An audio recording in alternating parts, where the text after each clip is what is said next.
Biz tədbir iştirakçıları deməli, qardaşımız, dostumuz, tələbə yoldaşımız Adil müəllimin 3-cü kitabının təqdimatına yetişmişik. Birinci kitabı çapdan çıxanda biz dostlarımı qeyd edəndə demişdim ki, Adil, elə tut ki, qəlb ürəyi göy kimi boşalıb dolanmaq olsun. Bir qalın kitab var, bir qalan kitab. Yazanda elə yaz kitabını sən, qalından olmasına qalanın olsun. Mən təsəvvür eləməzdim ki, bu qədər tez bir vaxtda mən dediyim o arzularım həyata yetər. Yəni doğrudan da qalından olmayan, qalandan olur. Mənim o xanım dediyi söz çox hoşuma gəlir ki, çatan kimi bir kitab oxuyacaq. Yəqin, həqiqi mənada bu çox olur. Bəzən kitab təqdim olunur, rəfdə qalır.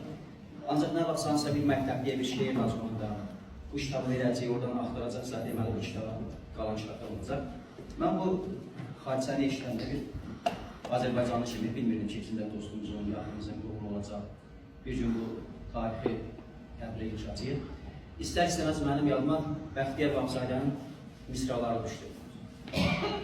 90-cı ildə yanvar şəhidlərinə yazılan o oyunmada yazmışdı ki, bilirik bu bəla nə içdi, nə son, ölərkən boynundan boğan ayırdı.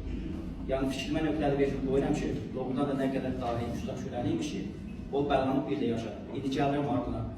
Uzun cildindəki o qoca qurdun, doğrudur şikəsini çəkərlər. Qəhrəmanlarımız o qəhrəmanlıq eləməklə, hamımız bilir təyyarəni o dənizə yönətməməklə, quruya getməklə, əslində bəlkə də daha şəkilli olar, o şikəsini çəkib bizə təqdim edirlər.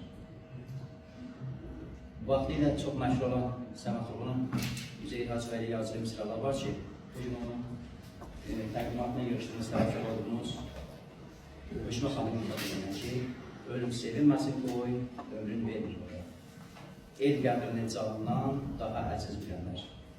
Şirin bir xatirətlə ki, yaşayacaq dünyada, sevərək yaşayanlar, sevilərək yaşayanlar.